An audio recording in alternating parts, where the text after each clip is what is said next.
terriens, j'espère que vous avez passé une bonne semaine. Moi, non. J'ai appris que la charia allait être instaurée en Libye. Finalement, il y aura eu 48 heures de liberté. Ce soir en P1, nous accueillons Marcel Ruffo. Marcel Ruffo, bonsoir. Bonsoir. Vous êtes la star des pédopsychiatres et vous êtes ici ce soir pour parler de Giulia, la fille de Nicolas Sarkozy et Carla Bruni. Est-ce que vous pensez qu'elle sera énervante comme son père ou énervante comme sa mère? Ça dépend du congé de paternité du papa. Alors, on a dit qu'à la clinique, elle a commencé à gueuler sur ses feignasses d'infirmières. C'est bon signe ou... J'espère qu'elle s'occupera de leur salaire aussi. Il faut doubler le salaire des infirmières. Voilà. Hortefeux comme nounou, vous trouvez ça bien? Je connais pas ces mecs. Alors, nous parlerons également de votre nouveau livre, publié chez Anne Carrière, Tiens bon. Rassurez-nous, ça ne s'adresse pas à Sarkozy, Tiens bon. Non, c'est un terme marine. C'est quand on embraque avec le génois et qu'on tient bon au virement de bord. En P2, nous accueillerons Laurence Parisot. Laurence Parisot, la présidente du MEDEF, la patronne des patrons, pour son livre Un piège bleu marine chez Calman Levy, où elle explique que Marine Le Pen, c'est Jean-Marie avec la perruque de Karen Cheryl. Toujours en P2, nous accueillerons Mokobé. Mokobé pour son nouvel album Africa Forever. Mokobé nous racontera son intervention sur le dernier disque d'Ariel Dombal avec BHL au Maracas. Enfin, en P3, après le zapping et Guillon, nous accueillerons notre invité du samedi 20h. Ce soir, Sandrine à Georges Skinner, dont le mari est dans un couloir de la mort au Texas et doit être exécuté le 9 novembre, dans 10 jours. Voilà, l'émission s'appelle Salut les terriens, le groupe Les Gréments de Portus.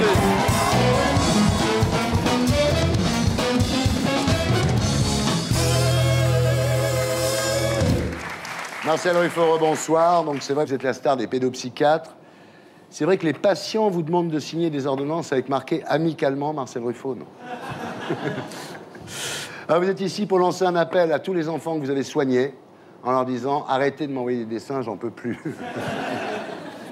Vous publiez Tiens bon chez Anne Carrière où vous racontez 7 cas difficiles de patients que vous avez suivis en fait pendant des années.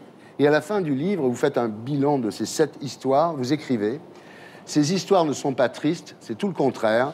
Ces longs suivis thérapeutiques m'ont totalement transformé et ont sans doute affiné mes positions optimistes. Ouais. » C'est assez paradoxal. Non, c'est pas paradoxal. Que si t'es déprimé et que tu vois un psychiatre triste, tu t'aggraves, quoi. Ouais. Il vaut mieux que le psychiatre soit gai. Ah ouais. Non, il faut que les psychiatres ne soient pas tristes comme les sages, dans le fond. D'accord. Ce qui est extraordinaire dans votre histoire, c'est qu'au départ, rien ne vous prédestinait à être ce que vous êtes aujourd'hui. Vous êtes né le 31 décembre 1944 à Toulon, d'une famille d'immigrés italiens, marchands de fruits et légumes dans la rue. Et votre père, Michel Ruffo, était un roi des jeux de cartes, un parfait connaisseur du rugby. Vous dites que c'était un prince de la basse ville. Oui. Un type aussi modeste socialement qui s'intéresse à un jeu aussi difficile, ça me plaisait beaucoup. Oui, c'est vrai qu'il s'intéressait au rugby, alors que normalement, il aurait dû s'intéresser au foot, quoi. Il n'y a pas de foot à Toulon, ça n'existe pas. Alors, vous grandissez sur le cours Lafayette, à Toulon, au milieu des étals de fruits et légumes, sous lesquels vous improvisez des cabanes géantes. Et les gens de la poubelle, de la voirie, disaient « N'enlevons pas ces cartons, c'est la cabane du petit. Oh, » C'est gentil. Ouais, c'est ça. Alors, enfant, vous auriez été un bon client pour un pédopsie. Sûrement. D'abord, suractivité intellectuelle. Vous aviez tellement d'idées qu'au collège, vous faisiez 3 rédactions et vous les vendiez. Je vendais la meilleure parfois, j'étais parfois balourd. C'est pas une bonne idée, ça. Puis je la donnais aux filles. Non, ça c'était bien, c'était une belle époque. Alors, quand vous voyez votre mère, vous vous cachez, Ouais. vous la trouvez vilaine. Mais j'avais des cousines très très jolies aussi. Oui. Et donc je dormais avec 2 cousines de 16 et 17 ans pendant des mois. Ça a marqué une enfance, j'étais heureux, quoi. Puis quand j'arrivais ma mère, dont l'inceste était interdit, parce que c'est ça la coutume, je préférais mon côté très incestuel avec mes 2 cousines, tout à ma dévotion, quoi.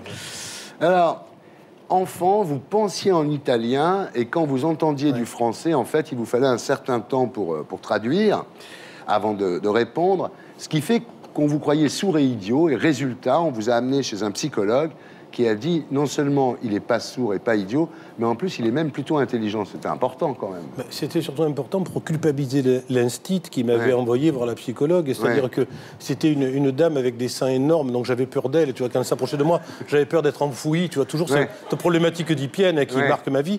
Mais je devais être un peu étrange, j'avais raison, l'instit. Autre intervention qui a changé le cours de votre vie, vous êtes en 3e, vos parents rêvent que vous deveniez instituteur, et à ce moment-là, les profs disent à votre père, il peut mieux faire. Et mon père a dit, puisque vous dites qu'il peut mieux faire, il n'a qu'à continuer. Bon, alors, autre signe du destin, après le bac, vous voulez vous inscrire à Sciences Po, mais vous arrivez trop tard, et vous faites médecine complètement par hasard, quoi. Plus que ça, je rêvais d'être journaliste sportif, le rugby toujours, et je rêve toujours de ça. Mais vous êtes chroniqueur au Midi Olympique. Bien sûr. Je garde mes souvenirs d'enfance et mes rêves d'enfance. Mais à cette époque-là, surtout, j'étais équipier sur le bateau de Von Karajan, le maestro, et on lui avait fait croire que le moteur était en panne, et on a ramené doucement le bateau. Et j'ai raté mon inscription, et la dernière fois couverte, c'était médecine, alors voilà. Voilà. Et quelle discipline, la pédopsychiatrie, qui à l'époque, c'était pas courant non plus. Hein. Mais là encore, un coup de chance, parce que je passe le diplôme de neuropsychiatrie, puis après je fais pédiatrie parce que les malades mentaux chroniques me faisaient peur. Et là, le chef de service de pédiatrie me dit, vous êtes pédopsychiatre, alors que j'étais que dalle. Et donc je commence à voir tous les patients. Et après, c'est fou. Alors, vous confirmez que si on savait vraiment à quel point c'est compliqué de faire des enfants avant d'en faire, la race humaine aurait disparu depuis longtemps, quand même. Je crois que c'est un pari un peu étrange, oui. Alors, on va profiter de votre présence ici pour vous poser quelques questions. Faut-il dire à son enfant qu'on l'aime? Il ne faut pas le séduire. Il faut être son père ou sa mère. Ah ouais. Faut pas devenir copain avec son fils, quoi. Jamais. Ça ne sert à rien. Là, ça va être terrible pour moi ce soir. Non, mais... La fessée, vous êtes pour ou contre? Alors, je suis entre... vraiment désarticulé entre Edwige Antier qui veut faire une loi et Aldo Nari qui veut bastonner tout le monde. Je suis intermédiaire. Entre adultes, c'est conseillé, la fessée. Entre adultes, il faut sans arrêt les battre. Bien. Alors, peut-on se balader à poil devant ses enfants? Non. Non, parce que... Non. Ça, j'ai tout faux. Non, je vais vous dire pourquoi. Les salopards derrière, je ne m'impressionne pas. Donc je vais vous dire pourquoi. L'ontogénèse, la construction de la pudeur, protège l'enfant des agressions ultérieures. C'est-à-dire qu'un enfant sait que son corps est à lui, il est protégé des salopards qui croient qu'il est à eux. Et dès qu'un enfant se lave, dès qu'un enfant ferme le cabinet, tout ça, il faut respecter. Et pas à poil. Alors, dormir avec ses enfants, c'est grave, docteur? Non. Jusqu'à quel âge on peut dormir avec ses enfants? Tant qu'ils dorment mal. 52, 53 ans. Non, on peut dormir avec eux. Si un enfant a peur, là par contre, c'est pas un côté de séduction, il dort, puis voilà. D'accord. S'engueuler devant ses enfants, c'est bien ou pas bien? C'est la vie. Dire que papy n'est pas parti en voyage, mais qu'il est mort, c'est mieux ou pas? De toute façon, on a beau leur dire ce qu'on veut... quand on leur dit il est au ciel, ils savent bien qu'il téléphone plus tous les jours, ou qu'il est plus sur Skype, donc c'est fini, quoi. Il est mort, papy. Alors, forcer un enfant à manger, c'est bien ou pas? Non, c'est con. Ah ouais? Ah ouais? Non, c'est con. Pourquoi? Vous rêvez d'avoir des gros Non, c'est pas ça, mais quand il mange pas du tout... Eh ben, on s'en fout. Il mangera un jour. En même temps, s'il mange que du sucre et des gâteaux, faut intervenir quand même. Pourquoi? C'est bon, le sucre et les gâteaux. Ouais, mais si après... Eh ben, il fait du rugby. Alors, laisser un ado découvrir la sexualité en surfant sur les sites porno d'Internet. Je crois que la pornographie fait partie aussi de la découverte de la sexualité. Et il ne faut pas s'inquiéter de ça. Il n'y a pas de conséquence, un ado qui a 13-14 ans, comme ça, regarde... Eh bien, il pense qu'à ça, c'est bonnard. Oui, c'est vrai, oui. Nous, à notre époque, il n'y avait pas Internet, mais dans les toilettes, mais il y avait des photos, il y avait des trucs écrits dans les toilettes. Moi, ça me marquait énormément. Génial, mais moi, ça m'a marqué aussi. Et vive les toilettes, en fait. L'addiction à Internet. Alors ça, c'est génial, Internet. C'est génial, les jeux vidéo aussi. Donc, je comprends tout à fait que les adolescents et les adolescentes, maintenant, tombent dans ce piège. Ce qui compte, c'est pas tout à fait qu'ils jouent beaucoup ou qu'ils jouent en réseau, c'est qu'un jour, ils s'arrêtent. C'est un temps qui passe, et c'est pas grave. Fermer les yeux sur un pétard de temps en temps, c'est criminel? Ils fument tous, donc... je veux dire que... de toute façon, il y a un diagnostic psychopathologique. Quand un adolescent dort l'hiver, fenêtre ouverte, c'est qu'il fume, on le sait. Donc, quand il dit « j'ai pas froid », c'est qu'il est au pétard, donc c'est tout. Non, mais ce qui est extraordinaire avec vous, c'est que vous avez à la fois un mélange de permissivité et d'autorité, quoi. Mais il faut savoir quand il faut être permissif et quand il faut être autoritaire. C'est ça ma classe, mec. Ouais. Non, mais c'est vrai, non, mais... Vous confirmez qu'il n'y a pas de bons et mauvais parents, il n'y a que des mauvais parents? Il faut surtout être des parents moyens, quoi. Ouais. Tu vois, 10, 12 sur 20, c'est impeccable. Oui. Tu vois. Comme ça, ils ont une chance. Oui. Les trop bons sont insupportables et les trop mauvais, il faut les mettre en examen, quoi. Donc, je dirais qu'il faut être moyen. Il faut savoir... D'ailleurs, être un enfant, c'est assez particulier, c'est aimer les défauts de ses parents. Donc, laissez-vous aller, quoi, on est peinards. Ouais, vous entendez, les enfants, là? Avec votre fille, Alice, ça s'est passé comment, alors? Heureusement, elle avait une mère, quoi, parce que moi, j'étais moyen, voire médiocre. Pourquoi médiocre? Parce que j'avais tellement le souci aussi parfois de ma carrière que je négligeais parfois de... Et puis elle m'avait dit un truc très joli une fois, il y a quelques temps, elle m'a bien redressé. Elle voulait faire une association pour les fils de psy. Elle a dit, il faudrait être pensionné de vous avoir supporté. Et alors je dis, mais pourquoi tu dis ça? Elle m'a dit un truc d'une grande finesse, elle m'a dit, tu remontais à la maison, tu racontais des histoires que tu avais comprises, jamais celles que tu ne comprenais pas. Et moi, j'avais peur que tu devines mes pensées, donc je me taisais et je jouais pas avec toi. Ah, c'est formidable. Donc c'est... Nous sommes toujours en compagnie de Marcel Ruffo. Et nous accueillons Laurence Parisot. Et Mokobé, bonsoir. Alors, Laurence Parisot, bonsoir. Vous êtes la patronne des patrons, la présidente du MEDEF. On dit que le MEDEF va être délocalisé en Chine, c'est vrai? Là, je pense que vous êtes assez mal informé. D'accord. On est très français et fiers de l'être. En cette période de crise, rassurez-nous, comment vont les patrons français? Pas trop de problèmes de pouvoir d'achat? Vous savez, il y a plus d'1 200 000 patrons en France et qui ont la rémunération moyenne de beaucoup de Français. Ouais. Le slogan du MEDEF, c'est « L'entreprise, c'est la vie ». Et pour les entreprises où les gens se suicident, il y en a un autre? C'est assez terrible ce que vous venez de dire. Comment dire? Ce qui n'est pas normal, c'est que dans une entreprise, un département de ressources humaines ne soit pas capable de repérer, de détecter une situation particulièrement lourde et donc particulièrement dangereuse pour aider cette personne. Mais en même temps, les cas malheureux auxquels vous faites allusion sont bien souvent absolument pas liés au travail. Alors Laurence, vous êtes actionnaire de l'IFOP. Pour un sondage, est-ce que vous diriez que vous êtes très sympa, moyennement sympa, pas très sympa ou pas sympa du tout? Vous savez qu'il y a toujours une possibilité, c'est sans opinion. Ah, moi je trouve très sympa. Ah bah merci, voilà. Vraiment. I was fishing for that. Alors, vous êtes ici ce soir, Laurence, pour participer au débat « J'aime m'habiller en léopard ». Ça vous vient d'où, cette passion de la peau de léopard, Laurence? Alors, d'abord, la première chose à dire, c'est que c'est du faux. Ah. Ce serait impensable d'avoir du vrai. Et surtout pas des beaux animaux comme ça. C'est marrant, hein. C'est bien, non? C'est rap, non? C'est pimp. D'entendre Madame Parisot dire qu'elle porte de la contrefaçon, c'est incroyable. C'est incroyable. Non, mais... Non, mais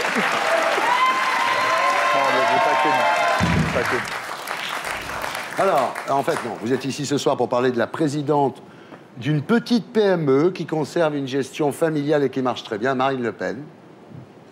C'est vrai que c'est un business model, son affaire. Je suis sûr. Dans le genre de transmission. Hein. D'ailleurs, plus personne ne parle de Jean-Marie Le Pen. Vous pensez qu'il s'est suicidé dans son bunker, Le Pen? Mais malheureusement, il continue à dire des choses tout à fait scandaleuses, à connotation raciste, et sa fille ne le condamne pas. Laurence, vous publiez chez Calman Levy Un piège bleu marine, écrit en collaboration avec Rose Laprelle, où vous tirez un signal d'alarme face à la montée de Marine Le Pen. Alors, vous me direz, quand il y a une catastrophe, on ne regarde pas qui tire le signal d'alarme, mais quelle est votre légitimité pour parler de Marine Le Pen? Qu'est-ce qui est le plus important? C'est de se poser la question sur la légitimité ou se renseigner, essayer de comprendre ce que nous disons dans ce livre. Et il y a dans les propos de Marine Le Pen tous les démons très dangereux qu'on a connus dans l'entre-deux-guerres, notamment. Et il me semble important de le signaler, parce que tout le monde n'a pas cette culture historique de ce qui s'est passé entre la Première et la Deuxième Guerre mondiale. Or, il y a beaucoup de similitudes entre les événements d'aujourd'hui, y compris la crise, et les propos extrêmement dangereux de Marine Le Pen. Alors, vous dites que Marine Le Pen est un réel danger pour le pays. Est-ce que c'est un danger pour le pays ou un danger pour la réélection de Nicolas Sarkozy? C'est vraiment un danger pour notre pays. Pour moi, c'est un danger pour la démocratie, en réalité. Ouais. Vous craignez qu'elle soit au deuxième tour, carrément, quoi. Oui, il peut y avoir un danger. Un 21 avril bis, quoi. Exactement. Ouais. Et je suis, comme vous l'avez rappelé, présidente de l'IFOP, et j'ai cette habitude de regarder l'opinion publique. Je pense que le risque est réel. En 2002, vous aviez prévu Le Pen au deuxième tour. Et à l'époque, tout le monde se foutait de votre gueule. Un peu. Et après le premier tour, tout le monde nous a dit « Mais pourquoi vous ne l'avez pas dit ?» Alors, Jean-Marie Le Pen disait « 1 million de chômeurs, c'est 1 million d'immigrés en trop ». Vous dites sa fille ne dit pas autre chose, au fond. Mais est-ce que le patronat n'est pas favorable à l'immigration parce que c'est de la main-d'œuvre pas chère? D'abord, l'immigration par le travail aujourd'hui est assez restreinte. C'est 15 à 20 000 personnes par an. Et c'est une immigration très variée. Il y a à la fois des personnes qui ont vocation à être ouvriers employés, mais il y a aussi des ingénieurs, il y a aussi des chercheurs. Et ce qui compte pour un pays, c'est de rester toujours ouvert aux échanges. Vous avez aussi beaucoup de Français qui partent à l'étranger, puis qui reviennent. Encore une fois, c'est le flux qui est intéressant. Il y aura un moyen peut-être plus efficace pour faire baisser le Front National. Ça serait de dire à vos amis du MEDEF de ne pas mettre autant de gens au chômage, parce que dès qu'ils sont au chômage, ils sont désespérés et ils votent Front National.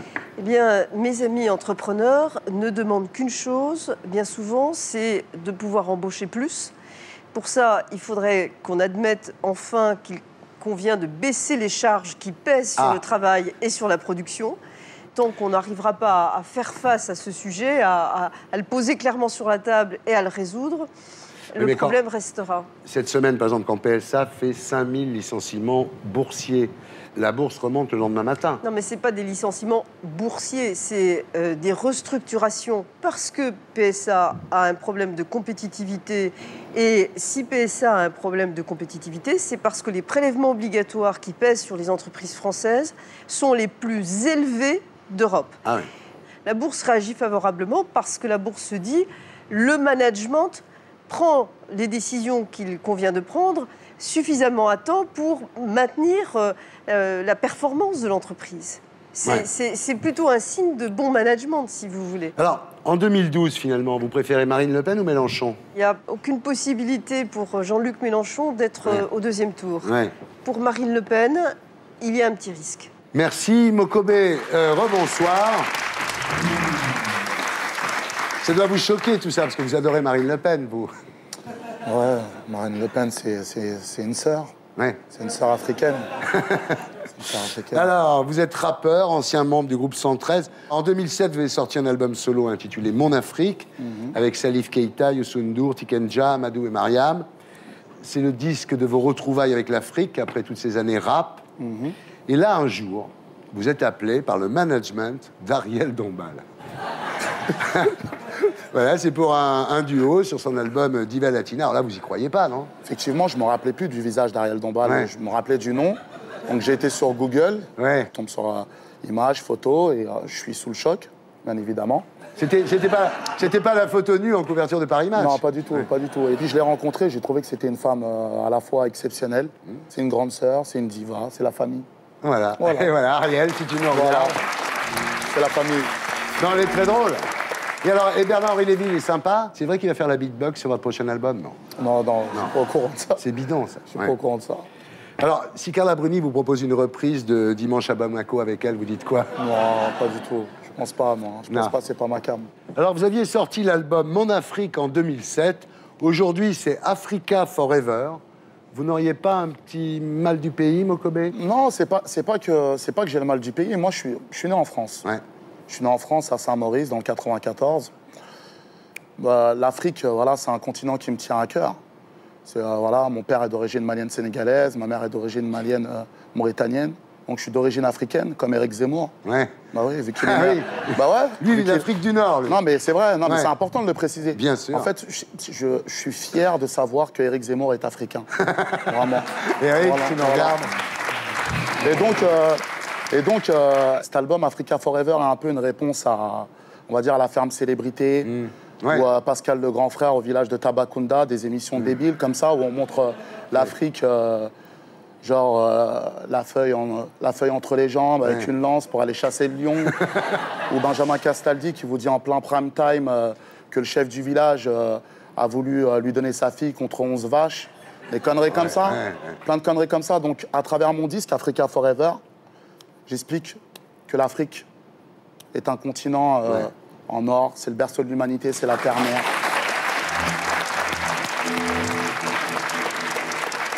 Alors, le premier single d'Africa Forever, c'était Oulala. Oulala. Avec le FC Barcelone, quand même. Bah ouais, avec le meilleur joueur... Lionel Messi, quand même. Avec le meilleur joueur du monde, Lionel Messi. Trop fort. Voilà. Alors, dans l'album, il y a aussi un morceau qui s'appelle Taxiphone. Donc, alors, le Taxiphone, c'est un endroit où on va appeler low cost en Afrique, c'est ça, hein? En fait, le Taxiphone, pour moi, est un des seuls endroits encore où il y a une vraie chaleur humaine. On rentre à l'intérieur, tout le monde se salue. On entend des gens gueuler, on peut entendre des gens malheureusement pleurer. Donc voilà, ça donne Taxiphone. Et d'ailleurs, il y a Ariel Dombal encore dans. Mais ouais, mais attendez, mais elle vous fait kiffer à mort. Elle est venue non, mais elle est venue en banlieue dans le 94 à Vitry. C'est son côté cougar qui vous branche ou quoi? Non, c'est une grande sœur. C'est la famille. Et voilà. Et voilà, Ariel. On regarde à quoi ça ressemble. Salam ou konnichiwa. Ça se dit bonjour, c'est plein partout, t'attends ton tour. Entre les bonnes et les mauvaises nouvelles, entre les cris de joie, les pleurs et les petites querelles. Et le cousin qui rêve de Paris et de la Tour Eiffel. Il veut se marier, il veut que je lui trouve une jolie demoiselle. On dit que le bonheur est simple comme un coup de fil, rapide comme un battement de cils. Quand c'est urgent, c'est utile. La technologie a pris des ailes. Nos anciens écrivaient beaucoup, maintenant on s'appelle Taxiphone. On est tous reliés au Taxiphone. Au bout du combiné, à bout du monde. Allô.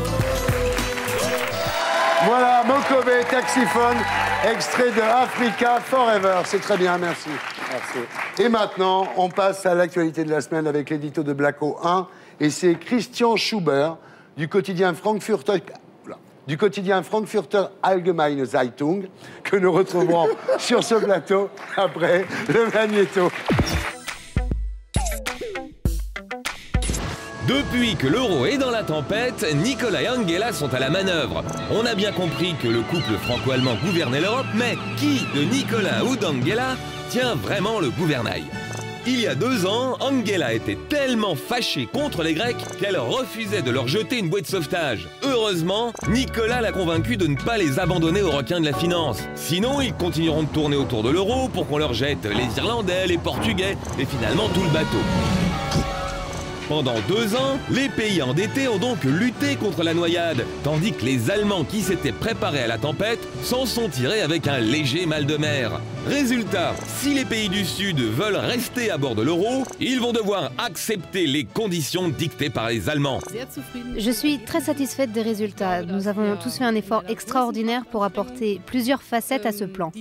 C'est à se demander si l'Europe n'est pas en train de devenir un paquebot où certains pays voyageront en première, tandis que les autres se contenteront de la classe éco. Forcément, côté français, on tient à son standing. Le ticket d'entrée en première, c'est la note AAA et on ne tient pas à la perdre. D'ailleurs, pour bien prouver qu'on n'est pas du même monde que les Italiens qui voyagent en seconde depuis qu'ils ont perdu leur AAA, Nicolas Sarkozy n'a pas hésité à se moquer publiquement de Silvio Berlusconi. Qu'avez-vous dit exactement à monsieur Berlusconi? Est-ce que vous êtes rassuré après l'avoir entendu? Ah, c'est ponte rire avec les Allemands. Mais est-ce qu'il va aussi falloir se serrer la ceinture pour leur faire plaisir? Parce que pour Nicolas, perdre son AAA en 2012, ce serait comme choper un bonnet d'âne avant la présidentielle. Alors pour éviter ça, le mieux, c'est d'être toujours d'accord avec Angela. Voilà, c'était l'édito de Blacko, mise en image de Julien Grapp. Christian Schubert, bonsoir. Bonsoir. Vous êtes correspondant à Paris du quotidien allemand Frankfurter Allgemeine Zeitung. Voilà. Bienvenue. Merci. Alors, avec la crise de l'euro, les Allemands reprennent le leadership en Europe. Comme quoi, dès qu'on n'est pas aidé par les Américains, on a du mal à résister aux Allemands, quand même. C'est comme au foot. Tu crois que c'était le meilleur, puis à la fin, c'est les Allemands qui gagnent. Alors, Christian, les Allemands en ont marre de payer pour les autres Européens, non? Oui, un peu, mais on commence presque de s'habituer, hein, parce que ça fait maintenant quelques années qu'on le fait. D'abord, on proteste beaucoup, mais à la fin, parce que la majorité des Allemands ne veut pas abandonner l'euro. Un des derniers sondages a dit 60% pour l'euro, et seulement 36% pour sortir de l'euro. Alors, au-delà de la solidarité européenne, c'est le manque d'équité dans les efforts qui énerve les Allemands quand même. Qu'est-ce qu'ils ont fait, les Allemands, pour être compétitifs? La retraite? Bon, alors, oui, la retraite. Alors, graduellement, hein, on monte l'âge de retraite jusqu'à 67 ans. Et moi, d'ailleurs, je suis le premier année qui doit travailler jusqu'à 67 ans. Ah alors, moi, j'ai 47 ans. Ça veut dire que je dois travailler encore 20 ans. Ah ouais. Et voilà, je trouve que c'est assez dur quand même. Ouais. Et non, en plus, on a accepté une stagnation des salaires pendant longtemps. Et voilà, et on a essayé depuis quelques années de réduire la dette. Vous voyez, la dette, c'est vraiment un problème partout. En France, vous savez, pendant votre émission, par combien est-ce que la dette française augmente? Combien? Pendant 60 minutes, pratiquement 10 millions d'euros. Ça veut dire l'État français ajoute chaque heure 10 millions d'euros. Hein. Et je crois qu'il faut finir avec ça. Nos enfants vont nous remercier pour ça. Hein. Que pense un Allemand moyen de la vie d'un Grec? Est-ce qu'il pense vraiment que le Grec, il ne paye pas d'impôts, il va à la plage Oui, il y a pas mal des Allemands qui pensent ça. Quand on entend qu'un Grec sur 7 paye des impôts, on pense un peu, voilà, est-ce que ça ne peut pas changer? Et alors, les Allemands, ils pensent quoi des Français? Ils pensent qu'on est des branleurs comme les Grecs ou quoi? Non? Non, c'est pas ça. Mais on voudrait voir un peu plus de rigueur. Hein. Ah oui. Déjà, le fait qu'on ne peut pas prononcer le mot rigueur. Hein. On n'en a pas le droit. Ça, c'est difficile à comprendre pour les Allemands. Voilà. On peut le dire maintenant? Non, disons discipline budgétaire. Voilà. C'est bien ça, discipline. Ouais. Christian, qu'est-ce que les Allemands pensent de Sarkozy? Parce que lui, ici, il se présente toujours comme le moteur, le patron de l'Europe. Non, ce côté-là, on n'aime pas. Hein. On n'aime pas qu'il se présente toujours comme le grand manager. C'est énervant. Il y a quelques années déjà, par exemple, il a protégé une entreprise française, Alstom, à l'époque, contre Siemens. Et tout ce côté interventionniste n'est pas trop apprécié en Allemagne. Ben, en Allemagne, il y a un truc, c'est qu'on s'aperçoit que c'est beaucoup plus démocratique que la France, parce que c'est le Bundestag qui dit à Angela Merkel si elle peut ou non faire quelque chose. Alors qu'en France, nous, on ne demande jamais l'avis du Parlement. Hein. Sinon, le peuple ne va jamais accepter. Hein. Bah, le plan du 21 juillet a été voté à l'Assemblée et au Sénat. Ça fait peut-être un peu moins de débat, il y a peut-être moins de visibilité, mais il y a quand même l'agrément du Parlement. La réponse du Parlement n'était pas attendue comme la réponse du Parlement allemand, parce que si le Parlement allemand avait dit non, Angela, elle ne pouvait rien faire, on est bien d'accord. Oui, parce que l'Allemagne paye le plus. Hein. D'ailleurs, pas par habitant, non. Hein, par habitant, c'est le Luxembourg. Tout à fait. C'est incroyable, c'est les Luxembourgeois qui payent le plus, absolument. C'est vrai. Alors, qu'est-ce que vous en pensez, Laurence? On va s'aligner sur l'Allemagne? Moi, je pense que l'avenir de l'Europe passe par une plus grande cohérence et une grande convergence entre la France et l'Allemagne sur beaucoup de sujets fiscaux, bien sûr, mais aussi sociaux, presque même sociétaux. Mais cette relation, elle est beaucoup plus égalitaire qu'on a l'air de le penser en France. Et l'Allemagne nous apporte des choses sur la discipline budgétaire, par exemple. Ils sont bons en discipline, les Allemands. Mais nous, on apporte beaucoup. L'Allemagne, par exemple, il y a quelques mois encore, refusait de parler de gouvernance économique de l'Europe. Aujourd'hui, c'est une idée vraiment française qui a été très portée par Nicolas Sarkozy. Aujourd'hui, l'Allemagne accepte cette idée. Laurence, Claude Allègre propose pratiquement une union franco-allemande, que ce soit qu'un seul pays. Vous en pensez quoi, vous? Je ne crois pas qu'il faille aller jusque-là. Ça a failli arriver en 49 heures, moi. En tout cas, il y a... Un rapprochement, de toute façon. Un rapprochement, c'est certain, et à penser les États-Unis d'Europe. Ça, oui. Quand on voit Christian, on se rapprocherait bien de lui, hein, Marc. Alors, Marcel, vous en pensez quoi de tout ça, vous? Je crois que les Français sont par certains aspects des Italiens tristes et ils sont extrêmement gâtés au niveau de leurs droits. Et il faut aussi qu'ils comprennent qu'il n'y a pas de droit sans effort, quoi, et que, en fait, on a beaucoup. On est honnêtement, je préfère même être français qu'allemand. C'est pas contre Christian. Non, mais pas contre lui, mais par problème, exemple, sur les droits sociaux, sur tout ce qu'on possède, est-ce qu'on ne peut pas faire un effort pour garder tout ça? Alors, Mokobé, comment vous vivez cette espèce de situation infernale où on était au bord du gouffre il y a encore 4 jours, là? En fait, pour moi, c'est un faux problème. La preuve, ils ont débloqué plus de... 1000 milliards. 1000 milliards. Alors qu'à côté de ça, la Corne de l'Afrique, la Somalie, il y a au moins plus de 750 000 personnes qui sont menacées. Là, tout le monde s'affole sur la crise de la Grèce, alors que, voilà, alors qu'il y a plus important. Il y a des gens qui risquent de mourir.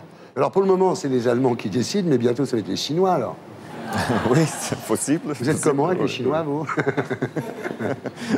Bon, mon fils apprend le chinois. Et d'ailleurs. Bon, non, c'est sûr, hein, c'est eux qui ont l'argent.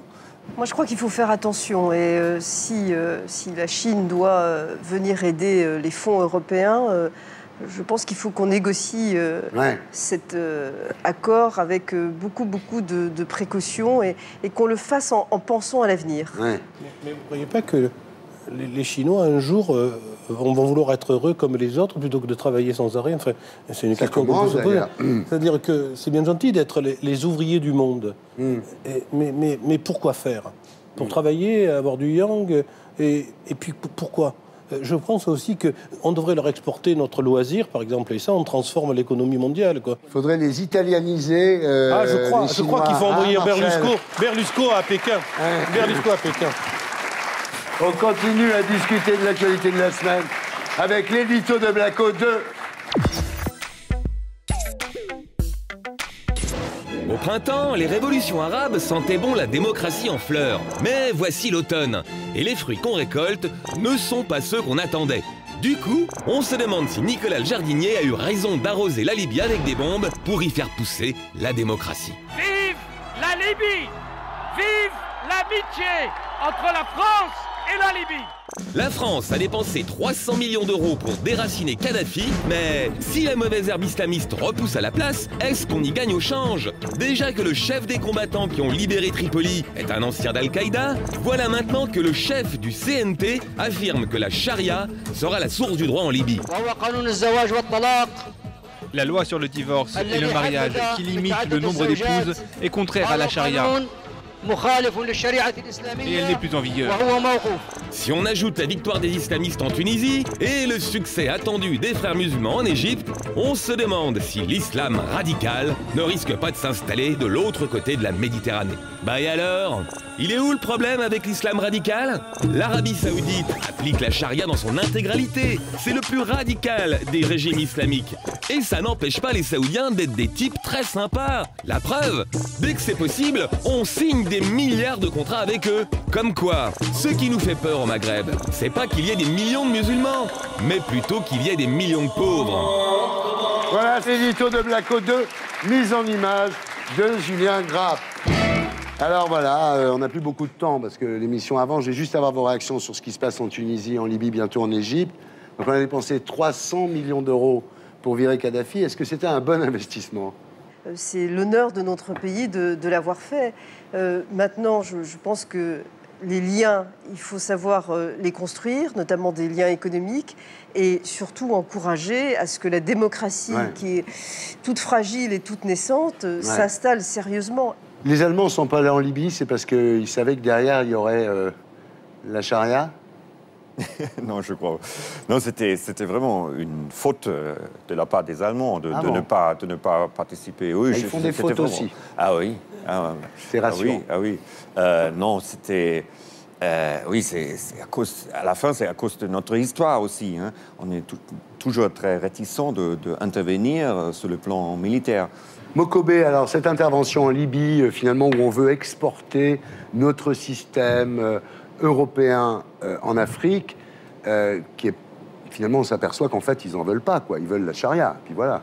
En Tunisie, ils votent pour les islamistes. Moi, je suis musulman, je ne suis pas extrémiste. On essaie toujours de dégrader l'image de l'islam. Par exemple, lapider les femmes, les choses, ça ne me parle pas, quoi. Pour moi, ce n'est pas des musulmans. Un vrai musulman respecte la femme. Mais comme vous ne pouvez même pas vous imaginer. Donc là, tout ça, là, c'est... Mais moi, j'ai des tas d'amis au Maroc.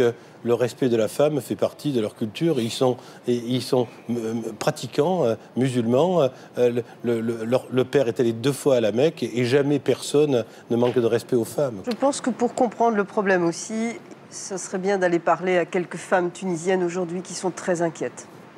Il faut les écouter, elles aussi. Non, mais il faut les écouter, ça, il n'y a pas de problème. Mais moi, comme je vous dis, un vrai musulman respecte la femme. Très bien, mais ça sera le mot de la fin. Merci, Mokobé. Laurence Parisot, merci d'avoir été avec nous. Christian, merci d'avoir été avec nous. Nous sommes toujours en compagnie de Marcel Ruffo, de Mokobé. Et nous accueillons notre invité du samedi 20h ce soir, Sandrine Asgeorges Skinner. Bonsoir. Sauf sursis des dernières minutes, le 9 novembre prochain, votre mari, Hank Skinner, sera exécuté dans l'État du Texas. Mais face à cette mort décidée par la justice des hommes, vous continuez, Sandrine, à vous battre de toutes vos forces pour sauver celui que vous aimez. Ouais. Vous nous raconterez votre histoire à 20h. En attendant, j'accueille Stéphane Guillon.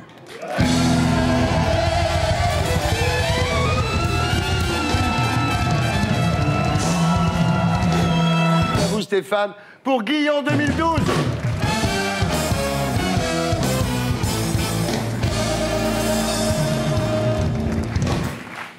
Le Canard enchaîné révèle que Sarkozy et Obama ne voulaient pas que Kadhafi soit capturé vivant par peur qu'il ne parle trop. Pour le tuer, la formule codée était « livrer le colis à renard ».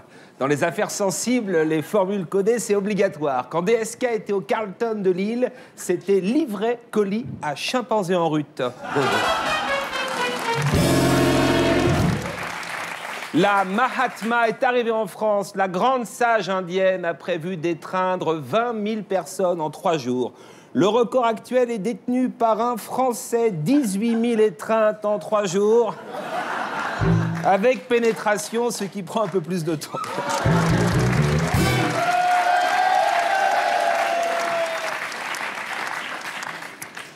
Retour de la charia en Libye, les femmes adultères seront lapidées. Si vous trompez votre mari, vous ressemblerez à ça.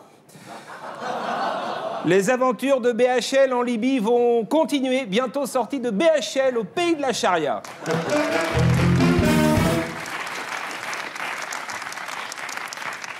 La maire de Puteaux, Joëlle Secaldi-Reynaud, a fait acheter les 600 exemplaires du Canard enchaîné en vente dans sa ville, afin que ses administrés ne découvrent pas sa mise en examen dans une affaire de pot de vin. Alors, message aux habitants de Puteaux qui nous regardent, votre mère aurait trempé dans une affaire de pot de vin, mais pas d'inquiétude, les exemplaires du Canard ont été détruits et ici, on est d'une discrétion absolue. D'ailleurs, je vais le faire promettre au public, pour plus de sécurité, nous jurons de ne jamais dire que Madame Secaldi-Reynaud, maire de Puteaux, a trempé dans une affaire de pot de vin.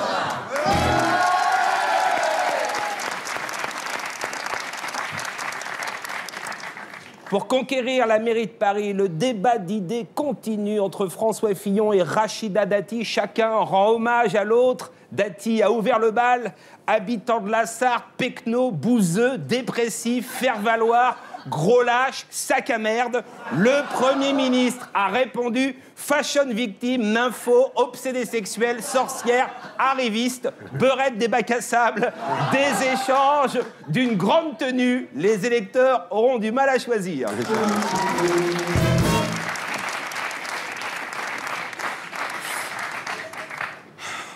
C'est quoi ça, Momo?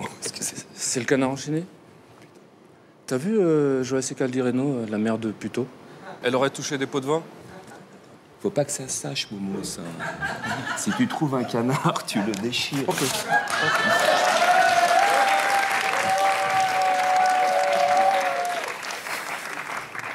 Excusez-le, je suis désolé. La chaîne W9 tourne à la recherche du nouveau Claude François. Le fils de la star fera partie du jury. Le gagnant devra savoir danser et chanter et changer une ampoule dans un bain sans s'électrocuter. W9 veut investir sur le long terme.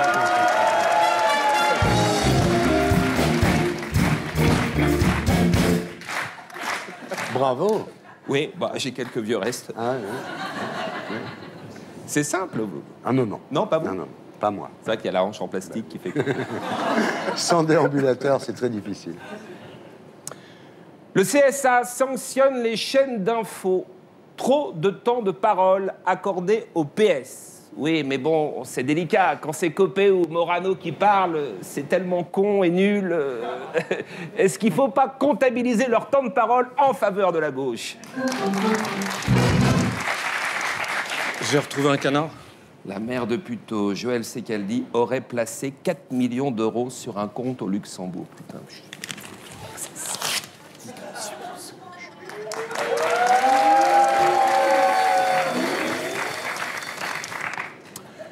Une employée des supermarchés Cora, ayant ramassé par terre un ticket de réduction pour un hamburger, a été menacée de licenciement.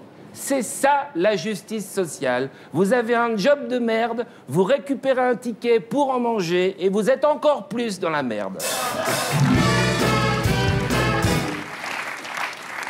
Laurent Wauquiez, le Georges Clooney du pauvre, du très très pauvre, propose de réserver les logements sociaux à ceux qui travaillent. Il a raison, Wauquiez. Quand tu perds ton boulot, autant dormir dehors. La caissière de chez Cora, son hamburger, ça aurait pu lui coûter son appartement. Les cabines de bronzage favorisent les cancers. Oui, mais on arrive en chimiothérapie bronzé.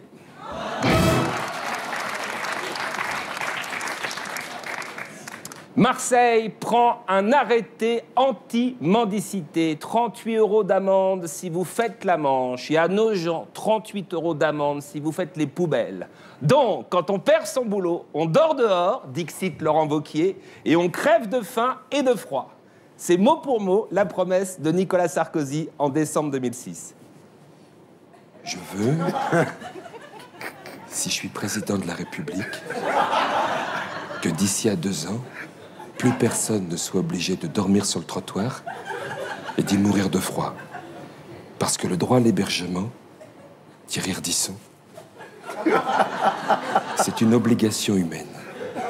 À la semaine prochaine. Merci beaucoup. Voilà, c'était Stéphane Dion, que vous retrouverez ici la semaine prochaine.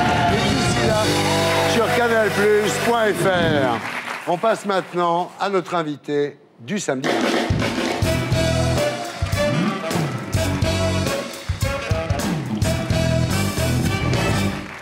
Sandrine Ajor-Skinner, rebonsoir. Vous êtes née le 15 décembre 1960 à Joigny, dans l'Yonne. Père médecin de campagne, mère assistante dentaire. Vous grandissez dans une petite maison bourguignonne, au rythme tranquille de la vie loin des villes. Mais très tôt, une lame de fond va naître en vous, la passion de la politique. Vous avez 15 ans lorsque vos parents se séparent. Vous suivez votre mère à Paris. Et ce bouleversement ne fait qu'aiguiser votre intérêt pour les causes politiques. Le 28 juillet 1976, Christian Ranucci, condamné à mort pour meurtre d'une fillette de 8 ans, est exécuté.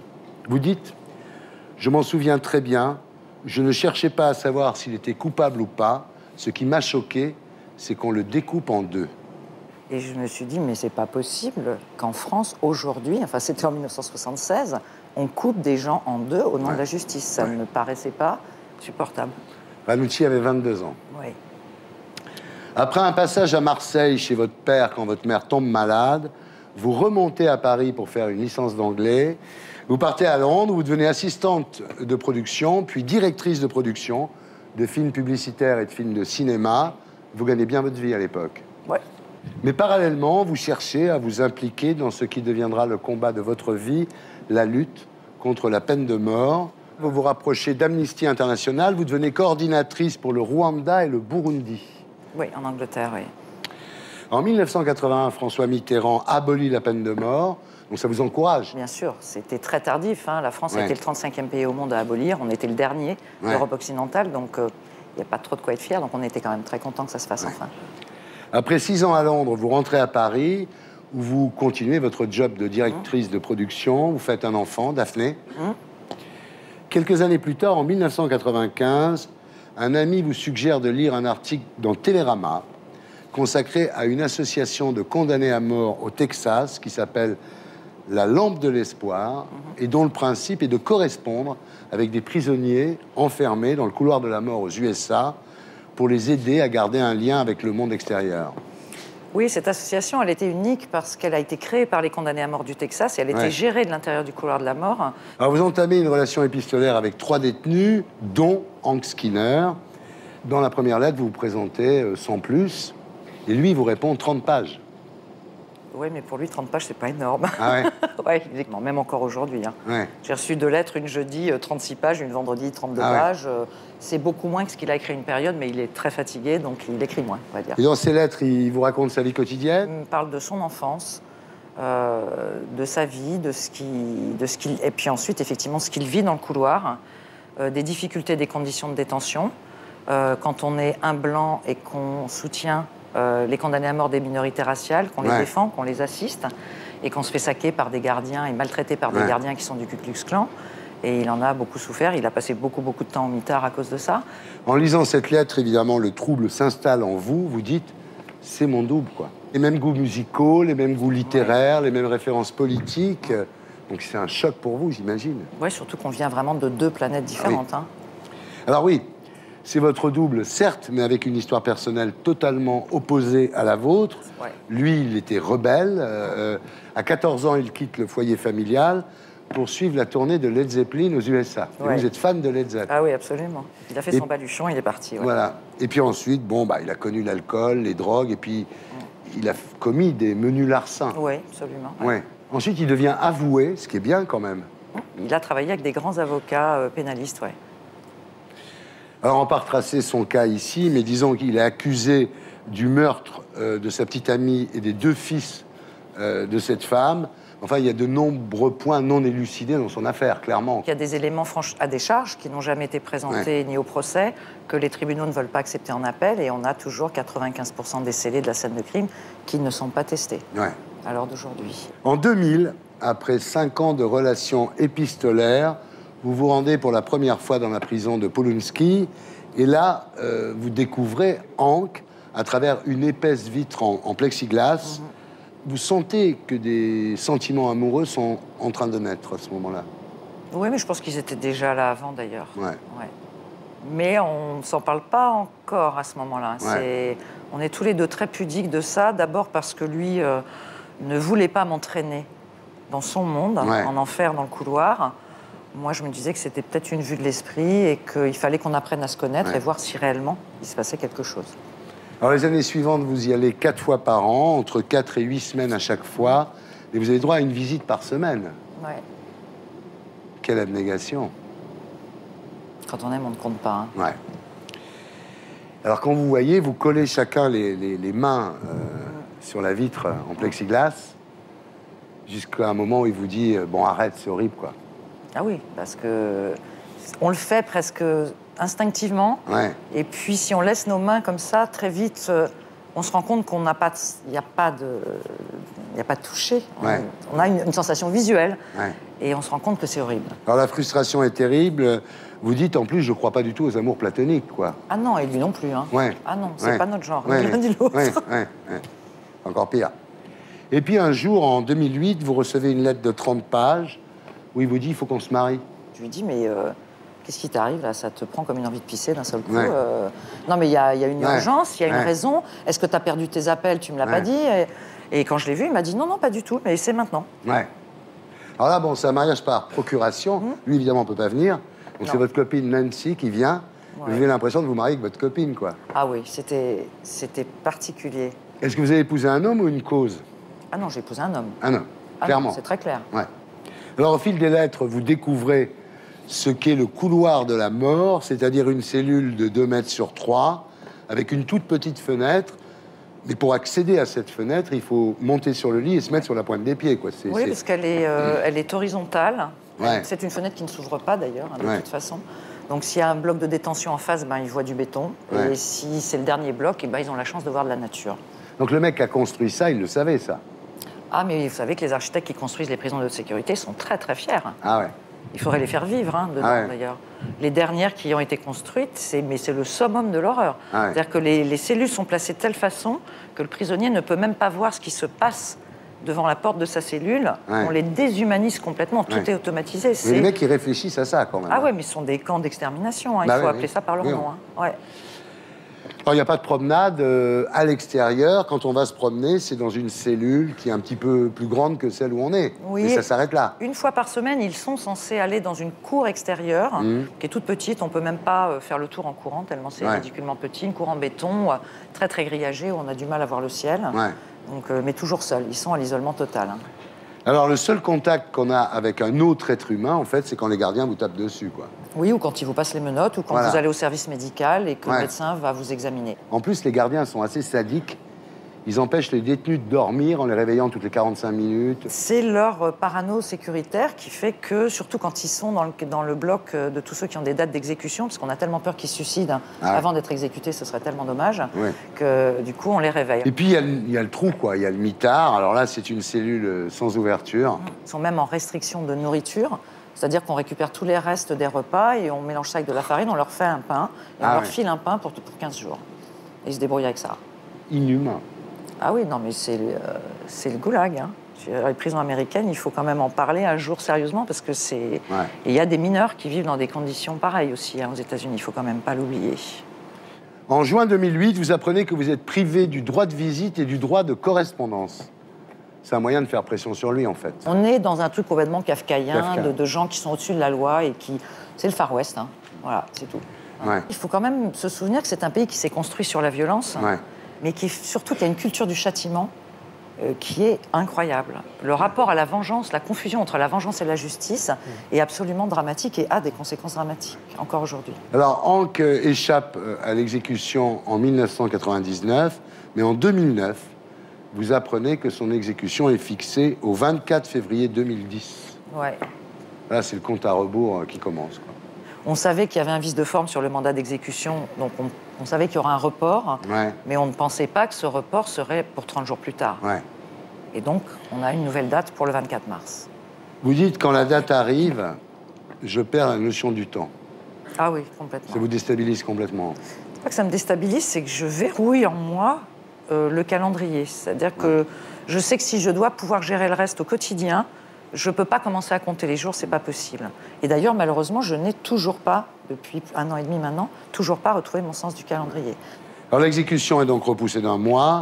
En clair, ça veut dire que son agonie va durer 30 jours de plus. Dans un dernier courrier, Hank vous suggère de faire la fête. Il vous dit, le jour où j'y passerai, tout sera fini, buvez un coup et fumez un joint en mémoire de moi. Ah bah c'est lui, ouais.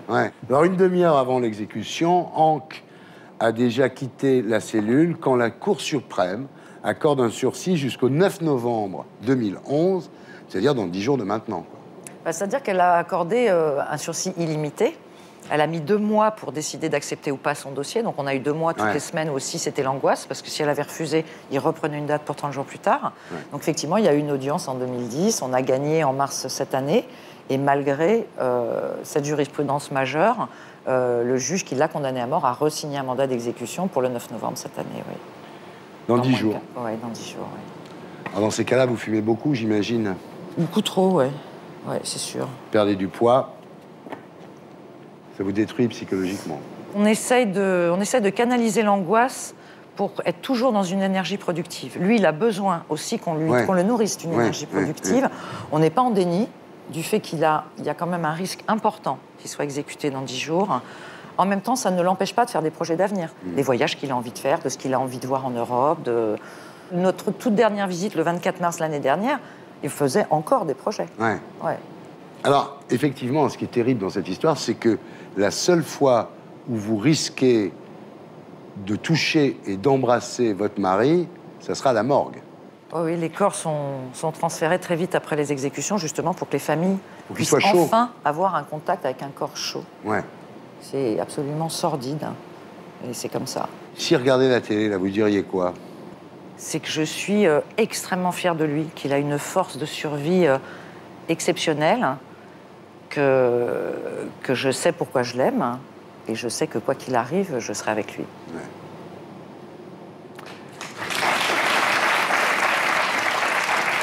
Alors je voulais signaler que Hank et vous faites l'objet d'un documentaire diffusé sur Canal+ le 8 novembre à 22h20 qui s'appelle « Un moment dans la vie de Hank Skinner ». C'est formidable. Je l'ai vu, ce documentaire. Vraiment, regardez-le. C'est plus que touchant, quoi. C'est bouleversant, ça vous change. Mokobe ? J'admire vraiment votre courage. J'ai été emporté là par l'histoire. Je vous remercie. Voilà, c'était Salut les Terriens, votre talk du samedi avec Marcel Ruffo, merci. Pour Tiens bon, chez Anne Carrière. Laurence Parisot, pour Un piège bleu marine, chez Calman Levy. Mokobe, l'album Africa Forever est dans les bacs. Merci beaucoup, Mokobe. Christian Schubert, du Frankfurter Allgemeine Zeitung. Et Sandrine à Georges Skinner, merci. Merci à tous ceux qui m'ont aidé à faire cette émission. Je vous laisse avec Roland.com. Et pour les abonnés à 20h50, que justice soit faite avec Jamie Foxx. Rendez-vous la semaine prochaine. Et d'ici là, sur canalplus.fr, avec en bonus le top des vannes, l'édito de Blacko, l'édito des Gréments. Salut les cages.